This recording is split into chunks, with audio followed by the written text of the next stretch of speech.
Good evening, everyone. We'll go ahead and get this meeting started. Everybody could please stand for the Pledge of Allegiance. Thank you. Ready? Begin. I pledge allegiance to the flag of the United States of America and to the republic for which it stands, one nation, under God, indivisible, with liberty and justice for all. Thank you. Are there any changes to the agenda? Yes, Mayor, we just have one. Unfortunately, the Fresno County Assessor Recorder, Paul Dictos, is unable to make it tonight, so we'll be removing item 2.1 from the agenda. And then at the request of the chief, we're going to move item number 2.3 to 2.1. Okay. I've also talked to one of my other councilmen. We're going to go ahead and move item 5.4, which is adopt resolution number 4247, accepting and approving the election results from November 5th election. Item 6.6, which is the swearing in, and item 6.7, which is discussion, direction, and possible action regarding reorganization. To just after the consent calendar, since we have no, after citizens' comments, just before public records, or public hearings, we have none tonight.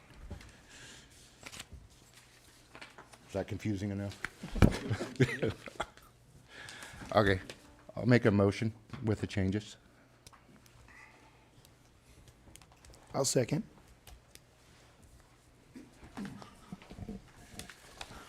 Mayor Horn, Aye. Councilman Schindler, Aye. Councilman Hedgecock, Aye. Councilman Vosberg, Aye. Mayor Pro Tem Ramirez. How about aye?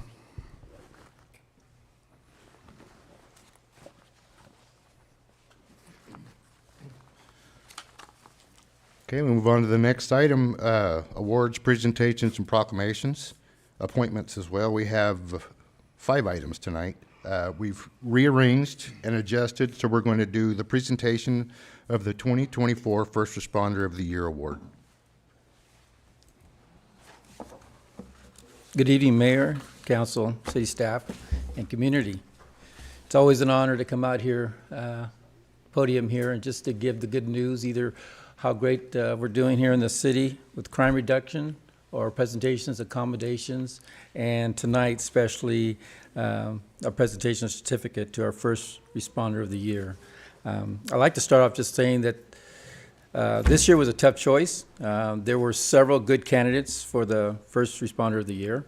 The Coalinga Police Department would like to recognize the hard work of 3 Coalinga PD finalists, Sergeant Damian Sparks, Officer Cody Cease, and Officer Daniel Salcida. It was a tough pick.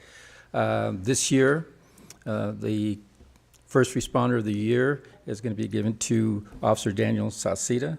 Daniel, if you could step over here.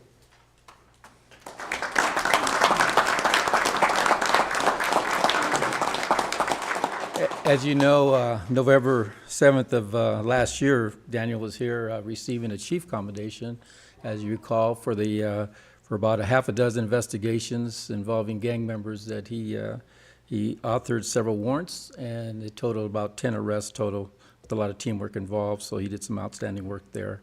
But I'm just going to read a small bio, and along with some of the reasons why he was selected.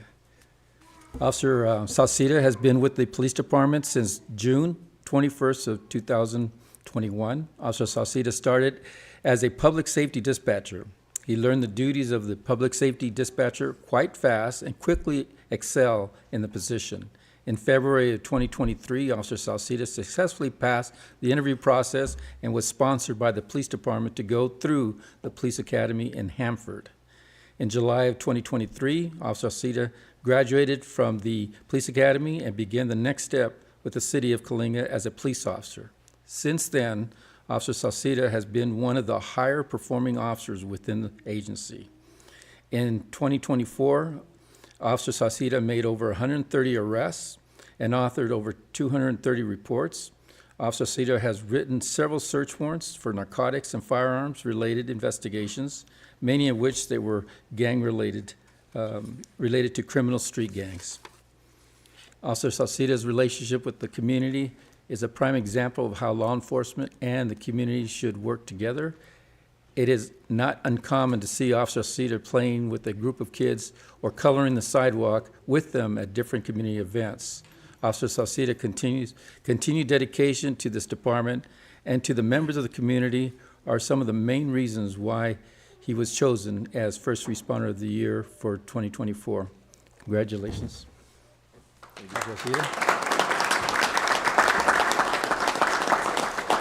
I'm going to just read the certificate and present it to you. 2024 First Responder of the Year certificate.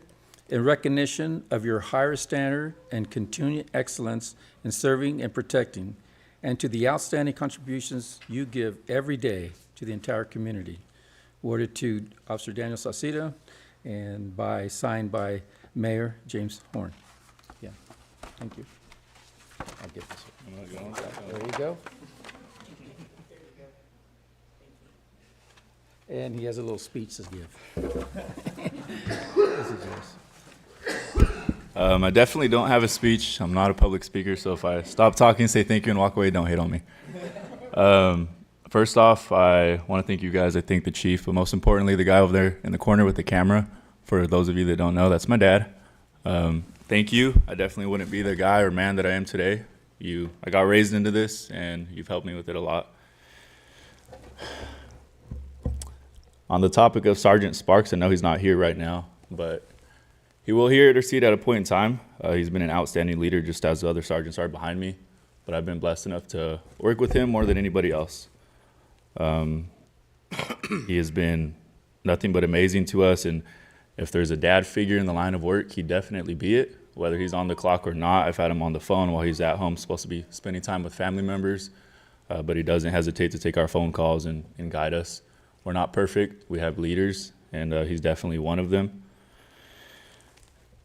Anything I've been into that the average person may see or think it's crazy, I turn around and he's there helping me. And a lot of times guys that end up being sergeants it's easy to get the mentality of they've been through it, they've done their time, and that's not their deal. But with him, it's totally different, and he's here for that.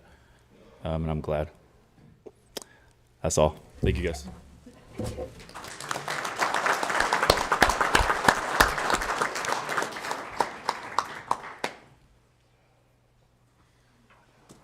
Congratulations. Keep up the good work, all of you. Okay, we move on to our next item. We have presentation on Measure C presented by Fresno County Transportation Authority Executive Director Terry Ogle and Fresno Council of Governments Executive Director Robert Phipps.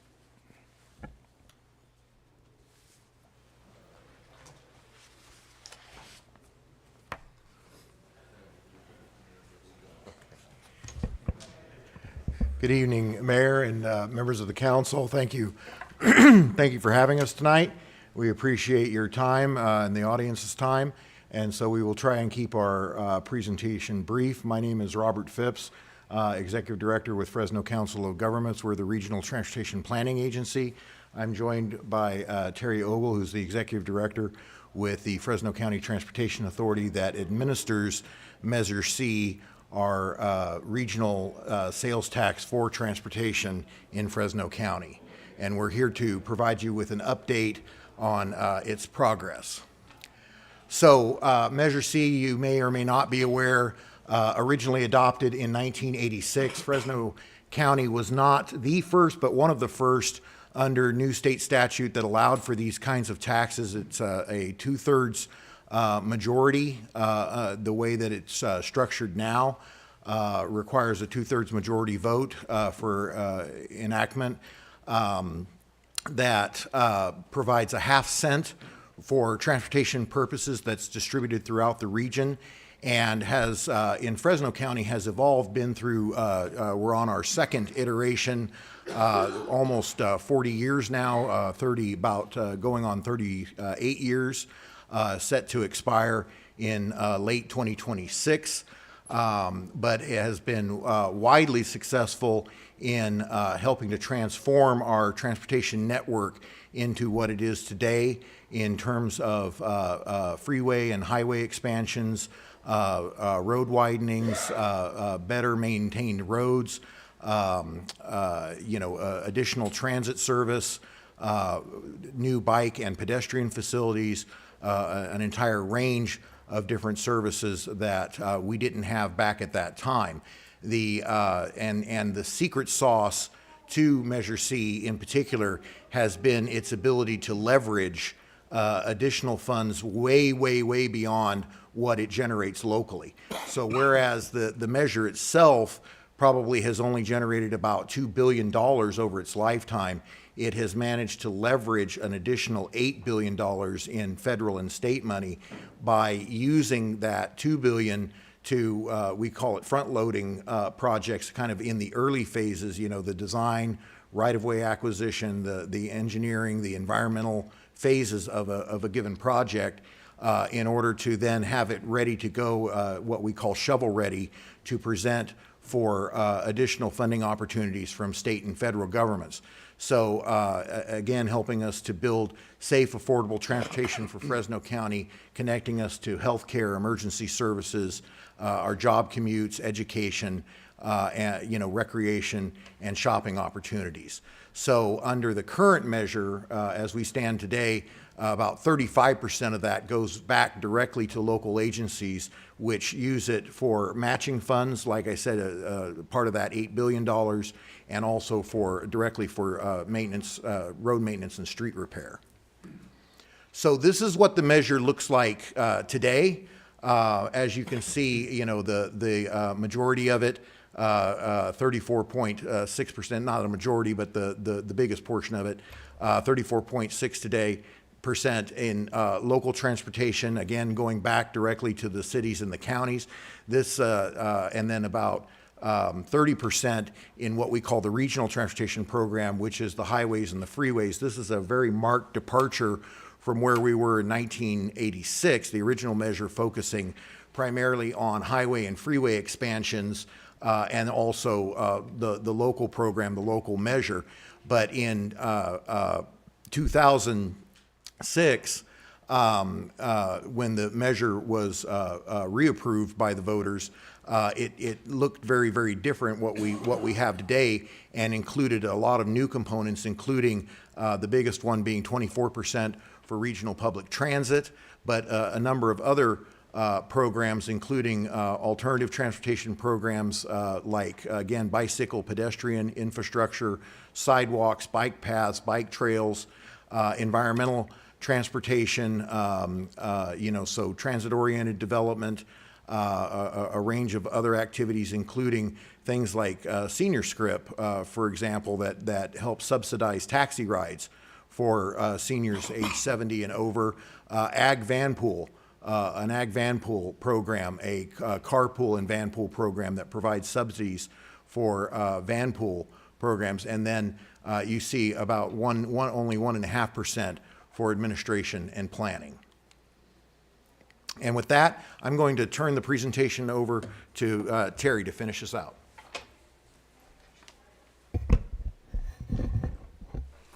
Well, good evening, Mayor and council members. Thank you for allowing us to come out and share a little bit about Measure C with you. Appreciate the time and appreciate the opportunity to do this. I'm picking up where Robert left off, and I'm going to bore you a little bit with some statistics, but I'm going to try to get through them fairly quickly. Some statistics talk about it. A well-maintained street and road is critical for the safety and mobility of our emergency responders, law enforcement, agriculture, and commerce needs and everyday users. Fresno County streets and roads are critical for moving the ever-increasing number of people and goods. Our nation's streets and roads and highways move 72% and nearly 17 trillion of our nation's goods. However, our nation roads, there's still 36,000 fatalities that occur on our nation's highways every year. Also goes on, the statistics say that 43% of the public roads and 45,000 bridges in the U.S. are in poor or mediocre condition. And the World Economic Forum ranks the United States 13th in the world when it comes to overall quality of infrastructure. There is never going to be enough money to fix all the needs, transportation needs that there are from the federal or state government. And over the past 40 years or 38 years, Measure C has been able to help close that funding gap by providing funding that Robert had talked about and by providing resources to the Fresno County agencies. Well, what does that mean for the city of Coalinga? I went back and I looked at some of the projects that have been funded by Measure C. And this is just a short list of some of the projects that have occurred in Coalinga here. The Elm Street improvements, the Elm Street signals, Fresno Street repaving, the ADA and Center Median Island improvements. A street sweeper was purchased with the help of Measure C funds. Plaza and Elm beautification, turn pockets, slurry seals, cap seals, and crack and seals. What's interesting about Measure C is that this money is what we call pass-through that comes through every year to the agency. But you as an agency are able to leverage those funds for other grants, other funding sources, to be able to utilize those funds to get other funds to fund your projects. Measure C pass-through, and I gave you just a little bit of statistics here. In 2020, this is to the middle column there. That is about approximately what you receive from Measure C every year, 5.3 million, or that's what you've received on the total, and then $622,000 is what you receive in a yearly basis. And I looked at 2020, 2022, 2023, but going back and looking at other years, that's about where that comes in at. In addition to that, the transit services that Measure C funds are the Coalinga Intercity Transit, the Huron Intercity Transit, are all funded by Measure C through the Fresno County Rural Transit Authority. This is our last slide, and again, I want to thank you for the opportunity to come out and present to you today. Where does Measure C go from here? Measure C is set to expire in June of 2027. And FCTA and Fresno COG have begun our efforts to place the Measure C renewal on the ballot in November of 2026. The renewal was placed on the ballot in 2022, November 2022, and it did not achieve the necessary 2/3 vote for it to pass. A second renewal for Measure C has the potential to raise $2.8 to $5 billion, depending on distribution and escalation rates. Those numbers are a little conservative. You may have heard numbers or may hear numbers as high as $4 to $7 billion over a 20 to 30 year period. Looking at what we have received over the last few years coming out of COVID, those numbers are not that high, and so I've scaled these numbers back. But still, $2.8 to $5 billion is a pretty substantial amount of money. So where does the Measure C renewal, or what does the Measure C renewal need to look like? And that's kind of why we're here tonight. Is that as we begin this process, we look and see that there's kind of a disparity versus the urban and the rural parts of Fresno County. And that could those numbers that I just presented of what the pass-through is for the city of Coalinga, could those numbers be higher? And so we're looking for input.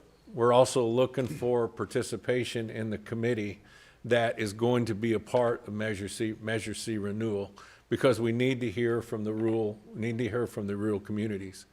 Coalinga, I would say, is probably a little bit different than the other rural communities in Fresno County because of your location, because of your geographics and your dynamics of where you are in relationship to the county.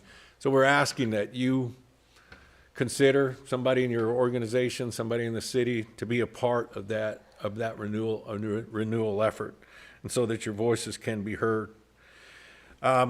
As far as the renewal is concerned, we'll hear definitely there's a need to invest in our streets and our roads. If you drive anywhere in the county, anywhere in probably Kalinga City, you will see the deterioration of the roads. And those roads are not getting funding from the federal or the state government. And so Measure C is something that can help fund those improvements. We're looking at pavement quality, congestion relief, improved air quality, the transportation of goods, and mobility of all Fresno County residents. And this is one that I just throw out there, and this is something as a transportation agency, does Measure C3 need to be a little bit forward thinking? Does it need to be looking more at safety projects, safety of the transportation? Does it need to be looking at what the impact of high-speed rail coming into the Central Valley, what that looks like? Do we need a light rail? Do we need a light rail from Kalinga all the way into the city of Fresno, all the way from the west side or the east side into the city of Fresno? I live in Reedley, and so it's a 30-minute commute into Fresno where I work every day. But do we need to look at some alternative transportations? Those are just some long-term kind of wild idea thinking, but is that something that we need to be looking at, and not avoiding or not repairing what our inventory is right now, and keeping that in mind. The last thing I would want to talk about is what happens if Measure C goes away. I think what you would see is the funding for the large projects that you would see would go away. The reason it would go away is because Measure C has been able, as Robert had talked about, has been able to put seed money in so that those large projects can get started through the environmental process, through the design process, and be able to leverage funds for those bigger projects. The other thing is Measure C helps the local agencies, and the slide before where I showed you the number of dollars that you get each year, that if Measure C goes away, those dollars would not be coming through. And then finally, funding for transit. There's a transit service that goes from Kalinga all the way to the Fresno airport on a daily basis. Some of those services would be dramatically cut because the Measure C helps offset some of the funding. And so, again, I'm just out sharing information with you, asking you all to consider being a part. We definitely want you to be a part of the renewal process. We would look for somebody from Kalinga being on our renewal committee and being a part of that. And so I want to thank you for your time. I will pause here or stop here, and if there's any questions, Robert and I would be happy to answer those. Council have any questions this time? How much more bang for the buck would the taxpayers, and I'm talking about everybody in this room, get for their money if we weren't fighting environmental hurdles at every turn to do any work in California? And I'm not talking get rid of environmental stuff, but we have a lot of environmental rules, and it seems like talking to people that do road work, the project here in Kalinga has been on the books supposed to be done 2 years ago. I'm sure it's environmental hurdles that they're having to conquer to get it started. The expansion of 41, going to the coast, 4641, that project was supposed to be done in 2013.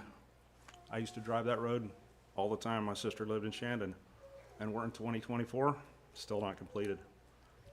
The train to nowhere that we've spent billions of dollars on. How much of the money's going to that, and how many are we fighting to spend money where it needs to be spent so the taxpayers can have good roads, can have good infrastructure.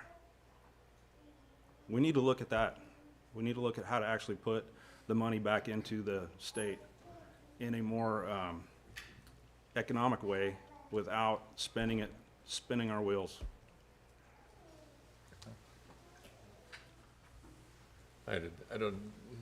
That's a difficult question to answer. we live in a different age than we did when I started my career and probably when you started your career in delivering projects on delivering highway projects. And so it's just the environment that we live in. Robert and I were sitting here talking. We have a project right now that is tied up in some sort of environmental litigation that will not let the project move forward. And we will be done with design in about 6 months, and the project will not be able to move forward. I think that is something that probably you as elected officials need to put pressure on the current state administration, if there is any pressure that can be applied to that. That's something that we get the project, we have to deal with. We have to deal with what we have to deal with in order to deliver the project. I believe everybody that is a citizen of California needs to put pressure on everybody to get this stuff done and taken care of. It's not one person. It's not the city council. It's not just our first responders. It's everybody. It's everybody's job to make this work, and it's not working, what we're doing. Our roads are falling apart. We drove up I-5 yesterday. There's a giant dip just north of Coalinga on the 5. Big road sign there, big dip ahead, and it almost throws you off the freeway. And that road was just done. So is stuff getting done correctly? Are we getting the bang for the buck? Are the taxpayers getting the bang for the buck that we're spending? I have a slide on another presentation that talks about when Measure C was initiated in 1986. And if you look at where the economy was and where the state was and the state of the U.S. in the late 70s and going into the 80s, you will see that there was a lack of funding for infrastructure, not only in the state of California, but throughout the entire nation. And that was one of the reasons why Measure C came about, because what FCTA is called, or what Fresno County is called, is we're called a self-help county because a number of citizens in Fresno County decided that, hey, enough's enough. We're not getting funding from the state, we're not getting federal funding or anything, and so we need to provide our own type of funding for projects. And so that was the origination of Measure C. As I look at where we're at right now, I think we're in that same situation that we were in the late 70s and early 80s. And, I'm not, that's a plug for Measure C, but I think it's going to take us locally deciding, like what you said, that, hey, enough's enough and we're going to make a difference and we're going to have to change this. I just want to make a comment. I know Measure C does a lot for our community. In fact, it's one of the only funding sources that we have, which actually brings me to my point here, which is that I think the reason that these things continue not to get a vast amount of support is because we feel like we're already paying through the roof for a gas tax that's being used for affordable housing and being used for climate relief and anything and everything that's not related to fixing our roads. So then we get people come and say, hey, guess what? We're giving you guys this money to be able to do this, and then we want you to go to your public and try and, sell them on the gas tax, on an extra little part, which is a very minute part, which I would suggest when you do your slides that you show how small that number is compared to what that big number is that we're actually paying. And I also agree with Councilman Hedgecock. COG is made up of 12 mayors. COG needs to step up their game, and they need to really go after Sacramento and say, hey, guess what? We are having to do what you guys should be doing. You're getting the bulk of the money, and we're fighting for scraps. And then we're having to give communities scraps. And because of the regulations that they've made and because of the work and labor and environmental justice groups that are out there, prices are doubling and tripling on these things. So then the size and scope of the projects that we can do is far less. And at the same time, what's really worrisome, and I remember this, Fresno COG actually does give money to some of these environmental justice groups that come to COG. And I understand that the idea is, well, we're going to give them something so they don't come after us. But you know what? At some point in time, we got to turn this table. We got to start going after these people. When I was on COG, I made that comment fiercely a bunch of times that, you know what, these justice groups need to be put aside because they're what's killing this whole thing. You know, when they make lobbying efforts against, you know, this particular tax in their area of, hey, we want more. That's what and then, you know, they're already getting a bunch of money. So I guess my real point on this is that I would like to see COG, and I would like to see all of the agencies with COG and along with our local agencies get together as a consortium and send a message to Sacramento and say enough is enough. This gas tax, this floating gas tax by CARB is ridiculous. And so I would like to see that at your level. And I think if you guys jumped on board with something like that with the localities of the rest of us, because I can't see anybody's happy with the gas tax we're paying, that might go a long way when you come to us and say, hey, you know, I'm a supporter of Measure C. I know the impacts it makes. But I know that when I talk to the average citizen and the average person in the community, they say to themselves, I don't want to pay 1 cent more. And I guess they probably don't even realize that it's probably only around a cent or so. I don't know how much that number is, but it's pretty small compared to the large amount that we're paying. So I just want to thank you guys for coming and giving us this information because it is very important. But I hope that you take some of these suggestions with you because it's also important if you want to have the communities, especially the rural communities like us, support this type of thing. We need some kind of buy-in from you with the state and with the other agencies to say, hey, this is enough. It's not fair. So anyhow, I appreciate you guys both coming. Thank you so much. So real quick, sound like a broken record, right? Last 4 months, you've been hearing it from every single one of us. Yes, sir. Even Fresno and Clovis are on our side as well. So it's actually being discussed right now, and it has been for quite a while, on the fairness of it, because most of the smaller cities are starting to see that they're not getting roughly what they think they should. Some of it is, it's pre-planned 20 years ahead of time, so when they get the money, that's when the project's done. So sometimes it takes longer than we even thought it was going to.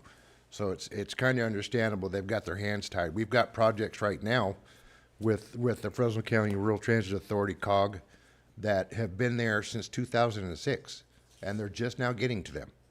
So it's a slow process, but we're stirring the stink. It's been getting pretty interesting meetings. So you're not the only one that's been saying it. We all have. So, and the only way to be able to get the rest of the smaller cities on board is pretty much to push it that way. That way it's fair for everybody, so.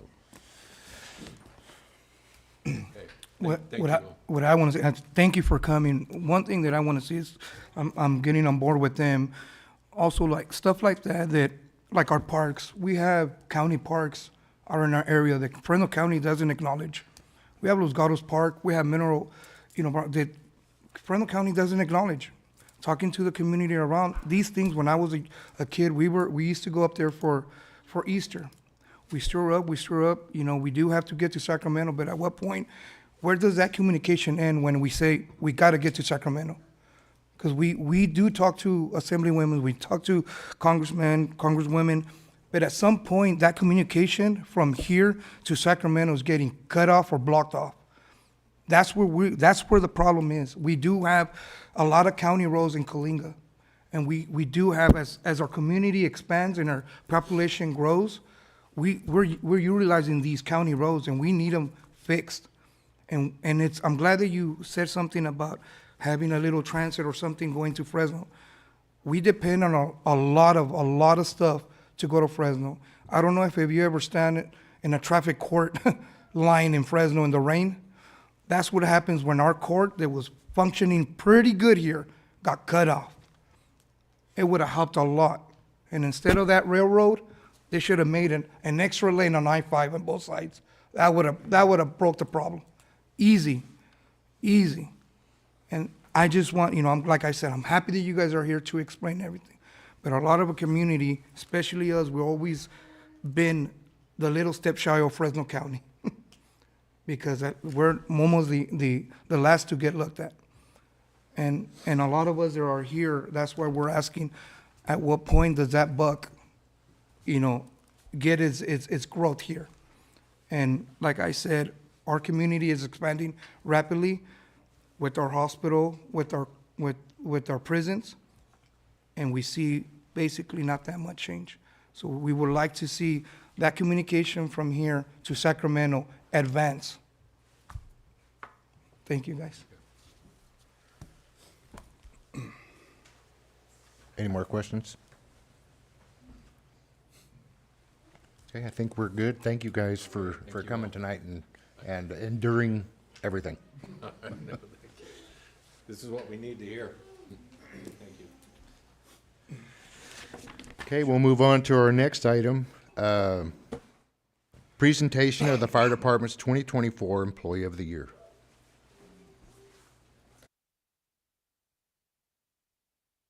Staff and community. Like Chief Garza said, this is one of my favorite nights of the year where we get to honor and recognize those that serve the community. This year I have 2 nominations. In years past, we've only done the Firefighter of the Year. This year I decided to, with our inclusion of our EMS division and not recognizing them before, that we needed to include them. So I added EMS Division Employee of the Year as well. So I'm going to start off with the Fire Division of the Employee of the Year. So it is my honor to announce Fire Captain Stephen Hine as the Fire Division Employee of the Year.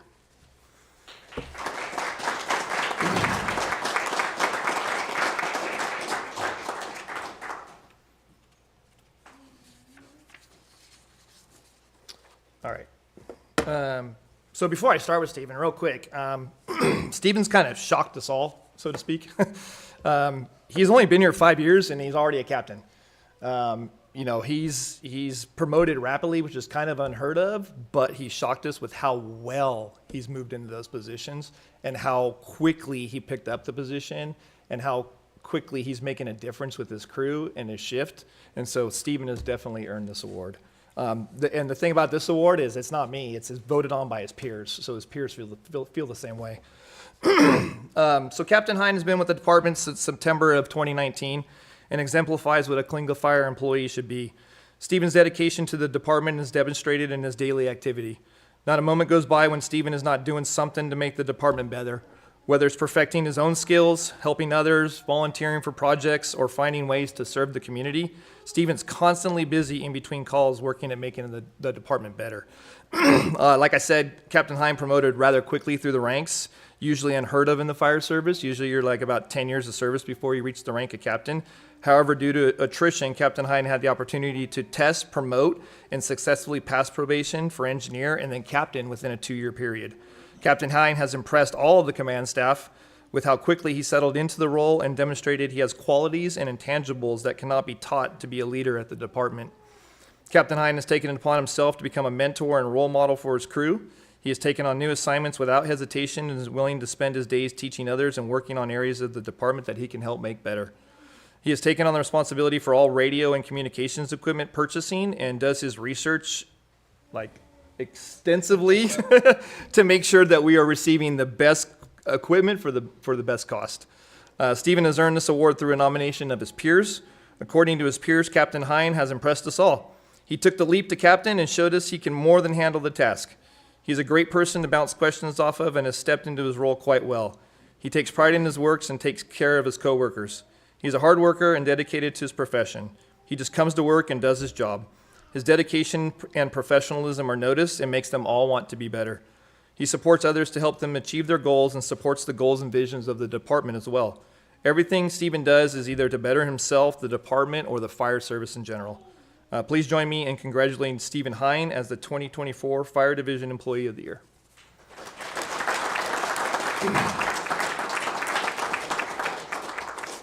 I'll read this to you real quick.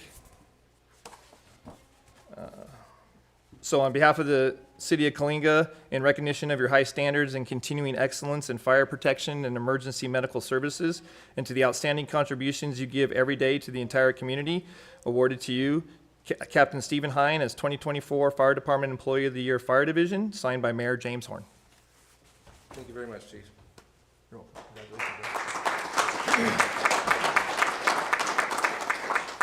And and then we framed your letter for you. If you want. Oh, this is great. Thank you. For your I love me wall. Yeah, I love me. Do you want to say anything? Yeah, I will say something. Thank you, everybody. Thank you, community of Coalinga. Thank you, city of Coalinga, for giving me the opportunity to serve in the capacity of a firefighter. It's a great honor. It's a lot of fun, and I'm really proud to do it here. I just have a quick anecdote. As part of my employment here with the city of Coalinga, we're offered continuing education, and I have just recently come back from a class in which we had a project where everybody had to write down 3 problems that their fire department was having and how they would go about fixing those problems.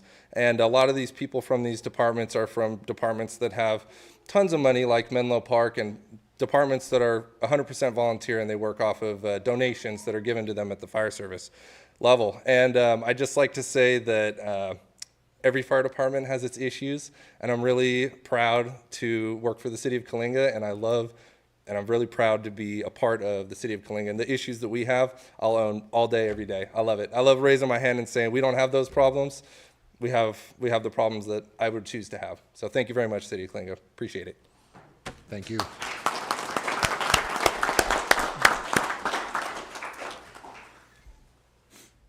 All right. Next is our EMS Division Employee of the Year. It is my honor to announce non-safety EMT Chantel Sanchez as the EMS Division Employee of the Year for 2024.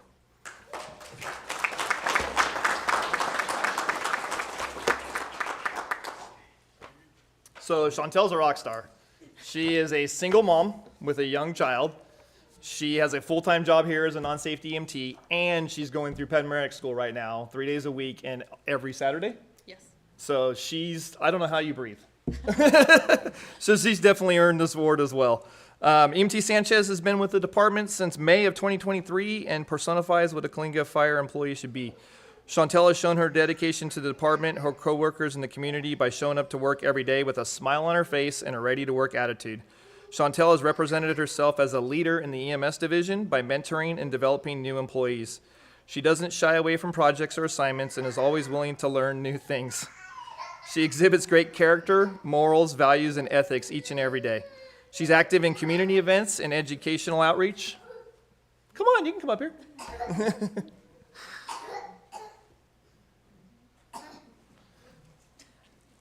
She's active in community events and educational outreach at the schools and other events. She is a Stop the Bleed instructor and is working on becoming a CPR instructor.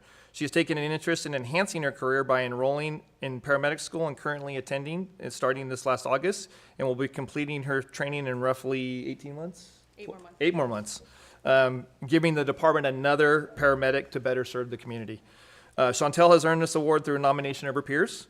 According to her peers, EMT Sanchez is a great partner. I love working with her. She is so friendly and easygoing, she makes the shift go by fast. Chantel has really showed me how to be a better EMT.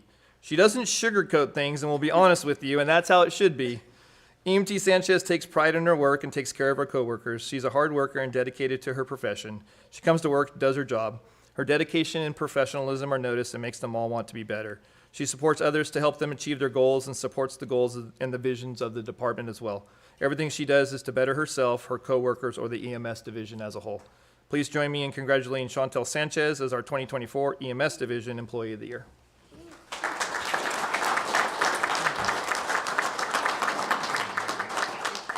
All right, so your letter of recognition, in recognition of your high standards and continuing excellence in emergency medical services and to the outstanding contributions you give every day to the entire community, award EMT Chantel Sanchez as the 2024 Fire Department Employee of the Year EMS Division, signed by Mayor James Horn. Thank you, Chief. You're welcome. Appreciate it. And you get a I love you wall plaque too. You want to say anything? I'll give a quick speech since everybody else gave one. Just want to say thank you very much for this award. The city, my chief, I really, really appreciate it. I did not see this coming, but I am very, very thankful. The department has given me plenty of opportunities, put me through so many trainings. They don't even question it. I just tell them what I want, and they approve it. I'm very, very appreciative of the opportunity to go to paramedic school and the department being very willing to work with my schedule. Paramedic school is very, very difficult, and I'm seeing 26 other people struggle very badly with work and family life, but Coalinga Fire has made it the smoothest opportunity I could even ask for. So I'm very, very grateful, and I appreciate the opportunity. Thank you.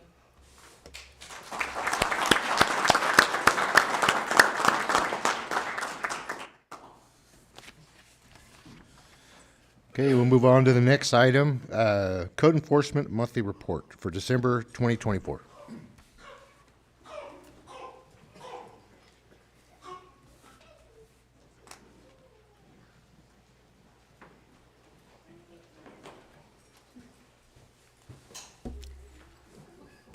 Good evening, Mayor, Council, City Staff, and Community. So my report for the month of December, I handled a variety of cases with the majority focused on property maintenance issues, such as junk, trash, and debris, outside storage, and overgrown trees, shrubs, and weeds. In addition to the new cases, I continued working on ongoing cases from November and other duties as assigned. Additionally, I continue to work with the PD regarding vehicle nuisances, and I have also been working with environmental health regarding unpermitted food businesses. I have also been working with the apartment managers addressing some of the concerns that they have at their properties. Furthermore, I have been in contact with our city attorneys, preparing documentation for abatements on various violations. Overall, the cases may fluctuate each month, and I remain dedicated to resolve them as efficient as possible. As always, if you have any questions or concerns, I'm always available via email, phone call, or you could just come into City Hall and ask for me, and I'm always willing to help. And here's the report. You could see all of the cases. Some of the cases are still ongoing. Some of them have already been resolved. But if you have any questions.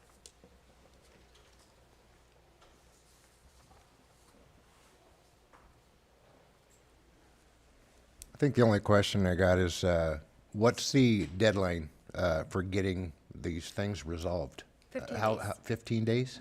Okay. And is it just a new, it's a ticket or a warning or? So the first one is a notice of violation. After the 15th day, I do the follow-up, and at that time, if it's, the issue is still ongoing, then I will issue a citation, an administrative citation.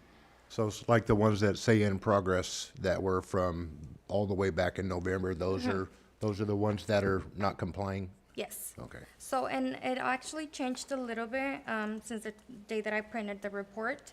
Have a couple of them that have been completed and others that have asked for extensions. And I want to say like 2 of them that I actually cited from that date till now. Okay, thank you. Any other questions, council, at this time? No, I don't have any questions. I'd just like to say thank you. It looks like you have a lot of work to do. I do. Any other questions? No, I think.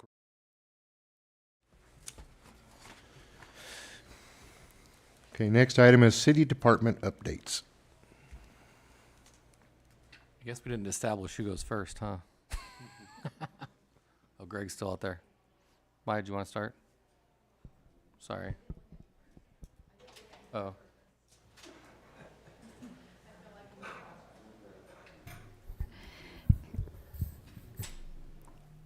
Okay, let's see. Okay, so before I begin, I just want to say congratulations to Councilmember Chandler, Mayor Horn, and Councilmember, it's called Manny. I'm sorry, Manny, just Manny. And to Don on your re-election, and Happy New Year. Okay, so finance is always a boring subject, but I do have some updates that I want to share with everyone. Fiscal year 23-24 ended on June 30th. And since then, staff and I have been working on trying to close out that fiscal year. We did hit some bumps in the road because of the short staff that we've had for about almost 4 or 5 months in the first half of the fiscal year.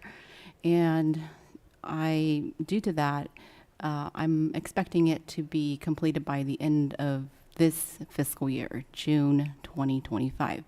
In the past 2 weeks, we've been working on the fiscal year 24-25 mid-year review, which will be presented to council on February 20th. So that will give you an outlook of what we expect at year end. And then shortly after that, we will kick it off with the fiscal year 25-26 budget. And then from there, what we've also done is we've streamlined the business process and try to, so the business license process, where we're trying to, because the business license process is not just within the finance department, it impacts multiple departments. For example, not just the finance, but PD, and then also the planning. And so with that, we, in the fire department, so we do have there were issues within the process where the communication wasn't there at a certain point in time. So what we did was we worked together, we drew out the process, and we streamlined it, and we're done with that process. So effective February of this year, all new businesses that meets the requirement of a fire inspection must come to City Hall to pay for the fire inspection prior to them receiving their business license. And so in the past, that was one of the biggest issues that we had, where they were, new businesses were receiving business license before they pay their fees.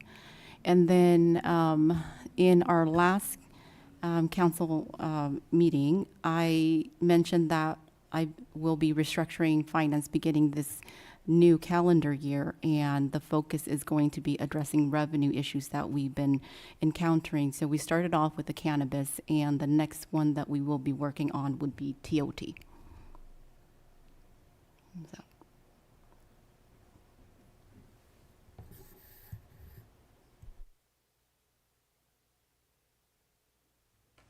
Thank you. You have any questions for right now? None? Okay, we'll move on to Chief Garza.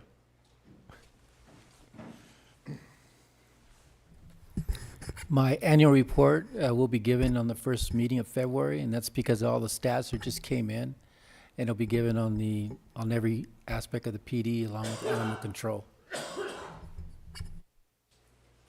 Thank you. And Chief Dupree. All right. So it's kind of new for us and something our interim city manager wanted to implement, and then I thought it was a great idea. Just kind of didn't know what to present yet. So I got a couple items, and then willing to take suggestions for the next ones of what you guys want to hear about. So for this one right now, kind of our main focus on things is staffing. Unfortunately, in the last 3 months, we've lost three firefighter paramedics to other agencies. Usually not a problem. We experience turnover. You know, it happens all the time. But we got hit with 3 at once.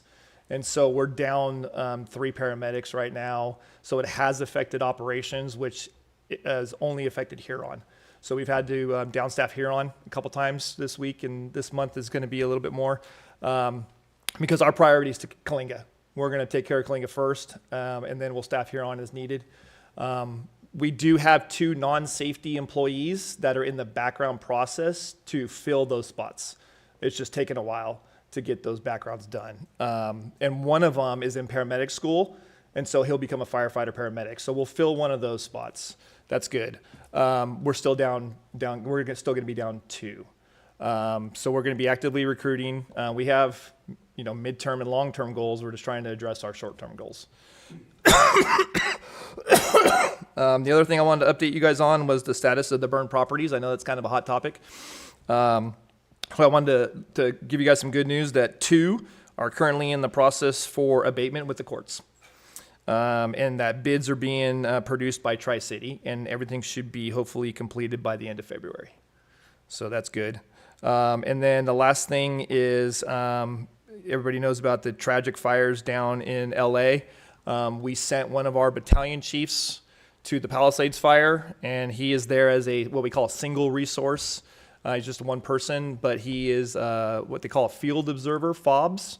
And his primary assignment that he's been doing for the last week is driving around and identifying damaged residents and stuff like that. So he's got a pen and paper, and he's writing down buildings. So he's just counting burned buildings. He says it's very humbling. I've talked to him a couple times. He got emotional a couple times. It's pretty devastating down there. So just want to give all our thoughts and prayers to those that are dealing with that down in Los Angeles. So that's all I have. I'll be happy to take questions or suggestions of what you guys want to hear in the next update. Council? None at this time. Thank you. Thank you.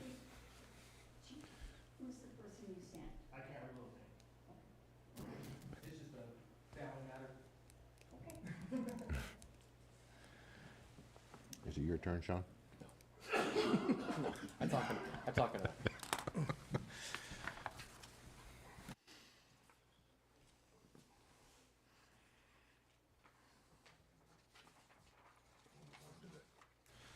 Okay, if there's no more questions, we'll go ahead and move on to citizens' comments. This section of the agenda allows members of the public to address the city council on any item within the jurisdiction of the council. Members of the public, when recognized by the mayor, should come forward to the lectern, identify themselves, and use the microphone. Comments are normally limited to 3 minutes in accordance with state open meeting laws. No action will be taken by the city council this evening, and all items will be referred to staff for a follow-up and a report. Citizens' comments submitted in writing to the city clerk by 5 p.m. on the day of the city council meeting shall be distributed to the city council and included in record, however, they will not be read. Or is there anyone that would like to speak? Mary?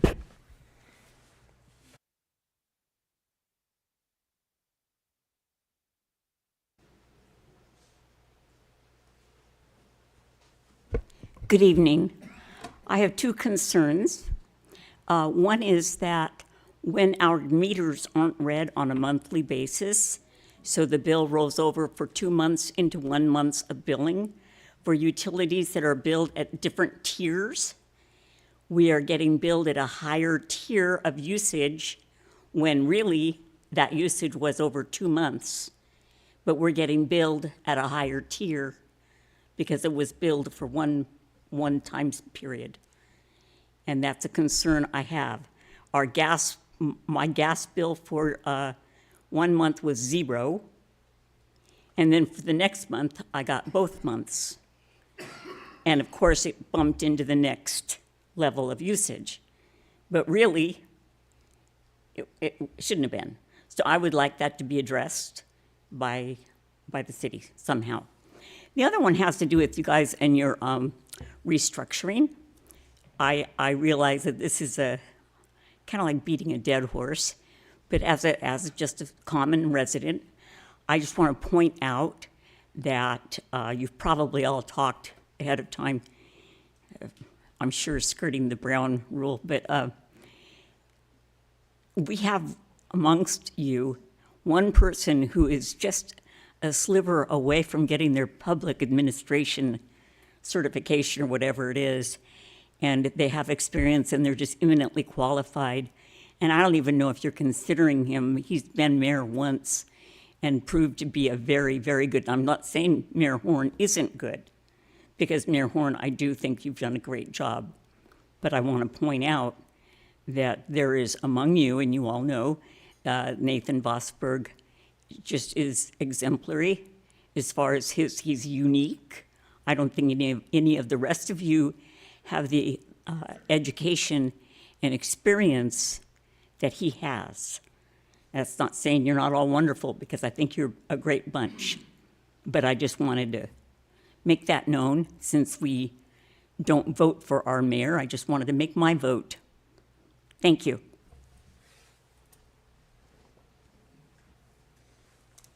Anyone else?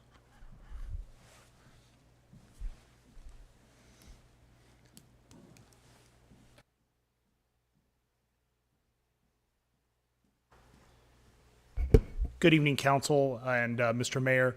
My name is Shane Strawn. I'm not a resident of your city. I'm actually from the city of Hanford, but I made the long 40-minute trek over here to support a good friend of mine who is hopefully considering the seat of mayor, and that's Nathan Vosberg.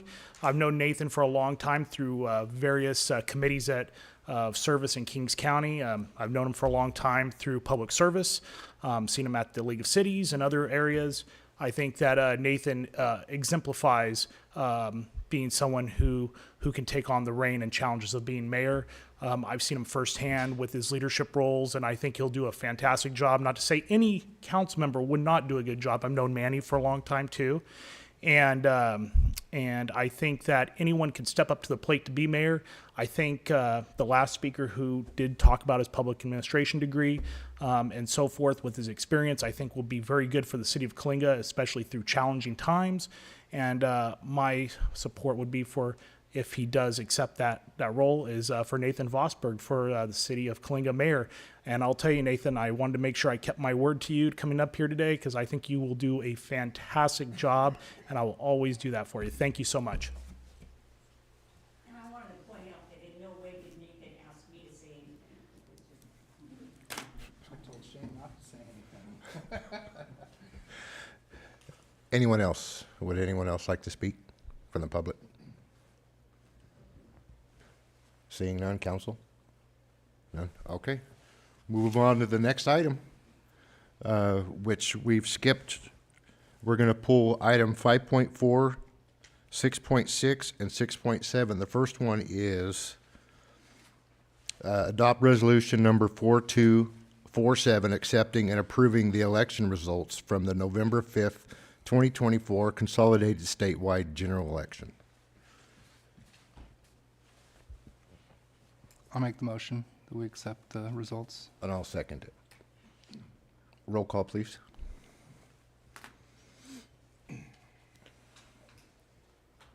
Councilman Vosberg, Aye. Mayor Horn, Aye. Councilman Hedgecock, Aye. Councilman Schindler, Aye. Mayor Pro Tem Ramirez. I vote aye. Okay, next item is 6.6, which we're doing early, and that is the swearing in of re-elected council members Roger Schindler, James Horn, myself, and Jose Manny Ramirez, and re-elected city treasurer Don Kahakina. If I can have the council up front, please, and Don as well.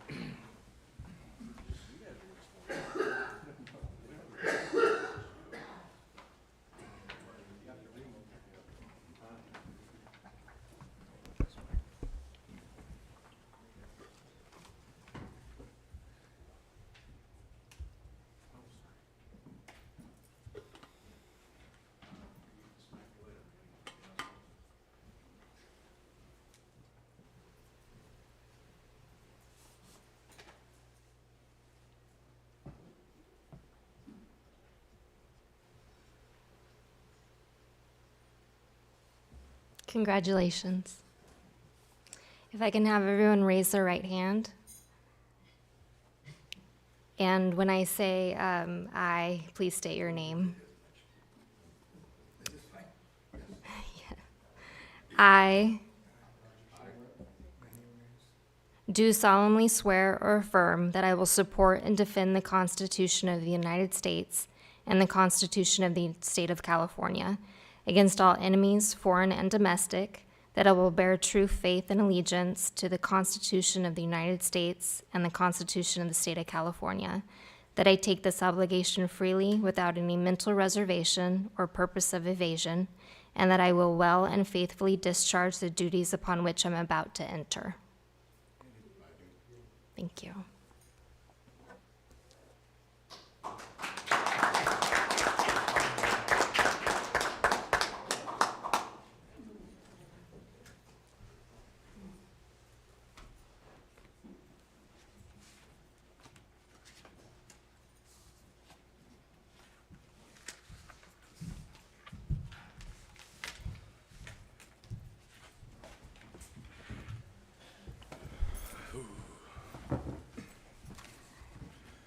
Okay, now we're going to move on to item number 6.7, discussion and direction, potential action regarding reorganization of the city council. Is there any of the council members that would like to talk? Yeah, I was going to ask that we could just have a couple minutes for someone that wanted to talk if they were interested. Yeah, I was going to ask the same thing, so. sorry. Yeah, we can do that. If you'd like to speak, go ahead, if you're interested in either one of the positions. So right now, we're getting ready to start making motions for mayor and mayor pro tem as well. But, so I'm asking if there's anyone that would like to speak towards what they're doing. I'll start out. For the last 4 years, the reason I joined the council and got more involved in it is because I wanted to see exactly where Coalinga was and where it's going. The only way to do that is to get in to these seats or to come in and actually talk to the staff. Since I've been on council, one of the biggest pushes I did was to get all departments working together again. And there was a time there, because of money constraints, it was actually pretty rough for the entire staff. The reason I know this is because in the last 20 years, 18 of those years, I did a lot of work for the city of Coalinga. Repairs to the infrastructure as well. Not only just the workers, but I got to know the entire staff. And some of the things that they were needing, some of the things they were wanting. Of course, we all want, doesn't necessarily mean we need it. In the last 2 years, now that I'm sitting in the mayor's seat, I've gotten on to quite a few boards. I am on the COG, the Council of Governments for Fresno County. I am also on the Fresno County Rural Transit Authority. I'm also on Save Routes to School. I'm working on getting on the Valley Air Board. Let's see. Also on Calvans as well. I'm a director on Calvans for this whole entire area for Fresno and Kern County and Kings County and Tulare County. We all work together with this item. I'm also a chamber board member at large, which means I don't vote for anything that has to do with the chambers for the city of Coalinga and vice versa for the city of Coalinga. That way, that's not a conflict. Councilman Vosberg is also a board member at large and does not vote. So that way it is no longer, it's not a conflict. So the city doesn't get sued, the chamber doesn't get sued, we don't get sued. So we do it to cover everybody's butt. Other than that, I go to a lot of these places. The meeting time, now that I've been retired now for close to 3 years, I've had a lot of time to be able to go to other cities, other council meetings, other governmental representatives that are for the state of California, and actually at any time. I think it's a benefit to have somebody that's in that position that can go at any time. That was the hardest part with me working. When I was forced to retire, that gave me more time to be able to work on getting things done for the city and pushing and pushing and pushing. And I still continue to do that. Even if I'm not in this position, I'm still going to do the same thing. My view doesn't change no matter where I'm sitting.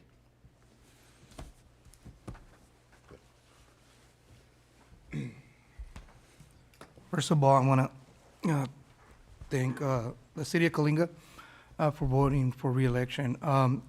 Me joining the city council was pretty intense, scary at times.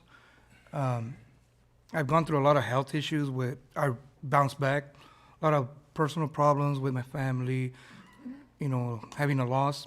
But I fill in with Mayor Horn whenever he can at these meetings.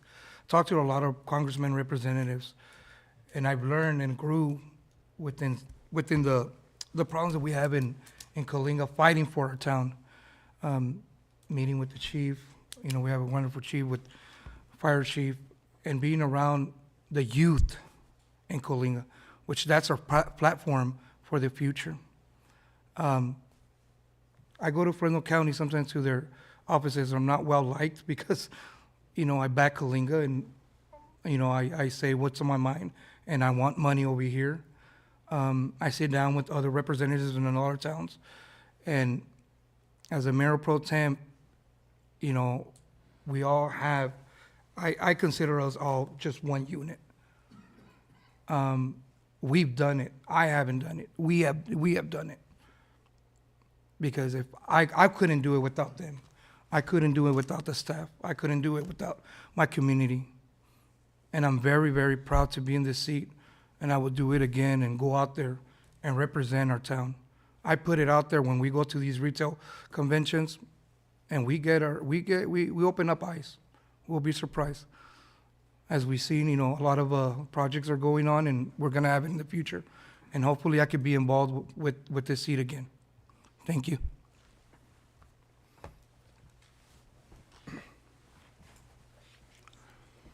All right, so I wrote something. Good evening, esteemed council members, public. Thank you for the opportunity to address you tonight. Serving Coalinga has been one of the greatest honors of my life, and I remain deeply committed to our city and its future. Today, I humbly ask for your trust and support in supporting me as mayor, once again. 2 years ago, when it came time to select a mayor, we had some static on the council. That's everybody that was here knows that. We had some members that didn't really get along before me, and it kind of leached into what we were doing. But in meeting with some of the council members, we chose to set aside personal differences and biases for the greater good of the council and the community. And I think that we've showed that. And I think that the community can be proud in the council that we have in front of us, which I would say, 4 years ago, that might not be the case because we had a lot of arguing and bickering and whatnot. I stepped back to support a smooth leadership transition, prioritizing unity and teamwork to ensure the council operated effectively. That decision was not about me. It was what was best for Coalinga. Over the years, I've worked tirelessly to strengthen not only our city, but also myself as a leader. I've made significant efforts to align communication, engagement, and leadership style with the needs of the council and the community. I've taken deliberate steps to foster collaboration and ensure that our council operates as a united team. This same commitment to teamwork and progress is what I want to bring to the role of the mayor. However, as pointed out by Mayor Pro Tem Ramirez, this is not one person that does this. This is the entire council making a decision to move forward as a team. And for that, I am very grateful that we have done that, because when you go into the community, now community members aren't constantly asking you about drama and things that have happened that really have no bearing in City Hall. And so I very much appreciate that from all the council members that are here. Being mayor to me is not just about holding a title. It's about leveraging a position to advocate for Coalinga and build vital relationships with leaders at the regional and state levels. A mayor must be informed, articulate, and strategic, representing the council's vision in a way that represents the entire council. Throughout my time on the council, I have consistently strived to demonstrate my ability to advocate for initiatives that protect Coalinga's interests, at home and abroad. I've stood firm in Sacramento opposing their water policies that would harm our city. During the pandemic, I spoke out against the state measures that failed to recognize the essential role of all businesses in our community and led efforts to safeguard voting rights, ensuring that our electorates remain fair and just. Unfortunately, we didn't win that lawsuit, but that was something that we took on, and I still believe in that. When our cemetery district faced a water crisis, I helped organize stakeholders to find solutions. We had a meeting right here in City Hall where we had a roundtable event of people. When the hospital faced collapse, started attending their board meetings, I built connections with their leadership, and we facilitated a roundtable group right here. I think Mary Jones was there. A lot of you might have been there. And the goal was to get that hospital back up and running. This is what leadership looks like to me, is that we bring people together and we find solutions to the challenges that we face. These are examples of my unwavering commitment to Coalinga and my determination to ensure that the voice is heard at every level. Now, that doesn't mean that this is all me, obviously not. These are just ideas that have spawned and that I've been able to convince council members, and that council members have been able to put together a good policy. And with a good working group of people that we have here, I think we've done an amazing job throughout the last 2 years that I've been back on, and I think we're going to do an amazing job in the next 2 years, regardless of who is the mayor and who's the mayor pro tem. If appointed as mayor, though, my focus will be working to promote the agenda of the council. I think that's usually what the mayor's position is to do, besides go out and try and build networking and community so that we can bring back capacity to Coalinga. During the time that I was mayor, and before that, our city had some really rough times where we had Claremont and we had a bankruptcy, and council, along with myself, made some really tough decisions, and it was really cruddy to have to make those decisions and face the public. But we did it, and that's something that I hope that we don't have to go back and do. My number one priority will always be advancing the council's agenda that has a positive impact on our city, and I'm ready to collaborate with you, with the community, with everyone to achieve the goals from day one. I think that one of the most important things is going to be reaching out to the schools, reaching out to the Parks and Rec, reaching out to all of our partners that we have, and bringing them in so that we can utilize the fact that we all are government agencies, we all have funding opportunities, and that we need to make sure that we're standing together to make sure we get that best bang for the buck, because as you've heard from the people that were here earlier talking about funding, it's few and far between. And so I would love to be that liaison, again, with other council members to try and make that happen. Thank you for considering my candidacy for mayor, and I trust you have already, the trust you've already placed in me. I'm not here to make promises. I believe my actions have spoken for themselves. I asked you to reflect on those contributions, and let's make Coalinga great again. Thank you.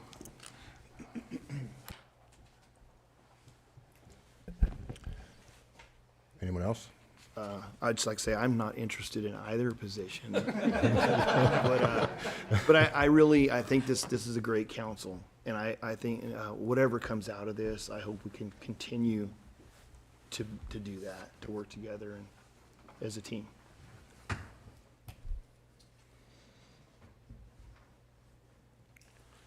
All right, I got a couple things. Good evening, everybody. Our group has worked together now for 2 years, and I truly believe that we have helped improve our city. Moving forward with the same team due to the buy-in from the citizens of Coalinga, and then voting in 3 of our members back in, we will continue moving forward to make Coalinga great again. You copied me. I want to say that I appreciate everything everyone does on the council and at our city. We all look at opportunities and issues differently, and we all have different ideas on how to accomplish our goals, yet we still work together without conflict. As Councilman Vosberg said, it's because we have a great team right now. Much better than in the past, I feel. Mary's not reporting on the strife all the time in the council chambers. Everyone on this council has grown and improved over the last 2 years, and we have had changes here in the city to work through. I was never into politics. Some of my friends say possibly I'm into politics too much now, but I've always wanted better for my community, and as I've gotten older, I've volunteered when I could to help achieve that goal, including being on the council. Looking forward to seating our new council has me thinking. I believe change is good because, you get new eyes on issues, and regardless of how the seats turn out, I trust and know that we will still be an effective council. Largely because I trust the fellows that I am up here with and know they're all good people and have the best interest at heart for the city. That being said, I'd like to make a nomination. Is it appropriate now? Yes. So I'd like to nominate Nathan for mayor and Jim for pro tem. For no other reason, just to spin stuff up a little bit and get different eyes on different situations. Not because anybody was doing poorly, but I believe there's always room for improvement. And when we improve, we learn different jobs. You can't sit in the same spot all the time and get to a better place. You've got to be moving forward all the time, and that is taking on new roles and responsibilities. And I think Roger knows he doesn't speak well in front of people. And he's learned to do it because he cares about his community. You know, I got on the council because I had some influence from, I think, every one of the guys up here, you know, talking about getting on here when the time was appropriate to help the community because they knew that's what I was all about.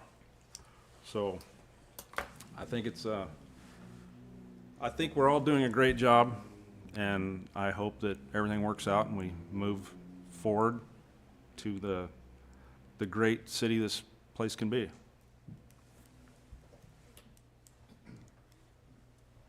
Any other nominations? So are we looking for seconds here or other nominations? You can ask for other nominations. Yeah, we can do it either way.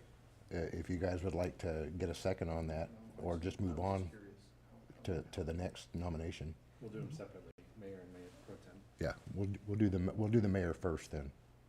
So is there a second nomination or a third nomination or fourth, fifth at this time? Or a second? I guess I'll second my own nomination. Well, that's what I asked. We're looking for a second. Yes, well, yes, you can get more or we can just second, so. Yeah, then give that to him.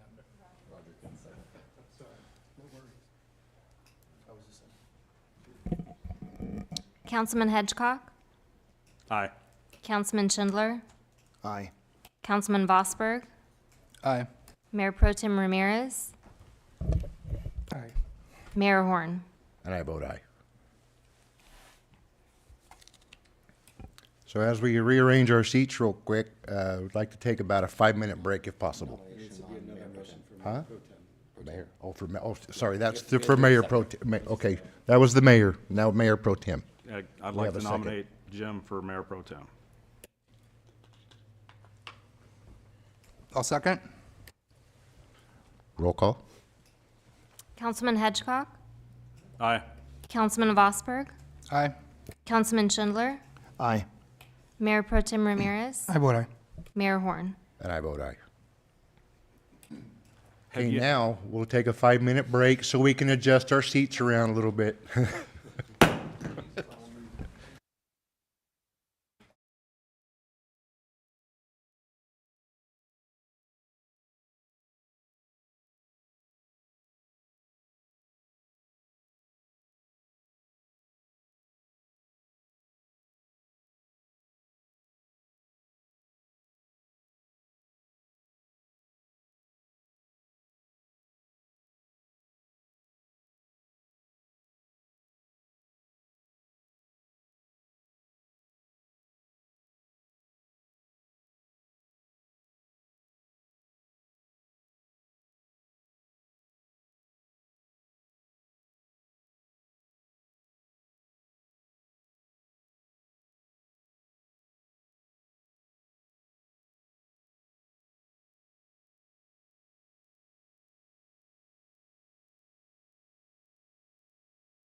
We're going to call this meeting back to order.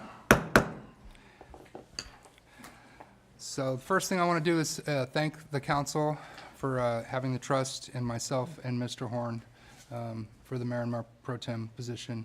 And I just want to say from the bottom of my heart that I appreciate that. We're going to move to item number 6.1. We're on public hearings, which we don't have. Oh. and We're on consent calendar. Oh, okay. So here we are. We're going to move to the consent calendar. Well, public hearings, we have none. The consent calendar, we have, let's see, 1, 2, 3, 8 items. What does council want to do? I would like to pull 3 for discussion. Anyone else? Okay, item number 3. Go ahead.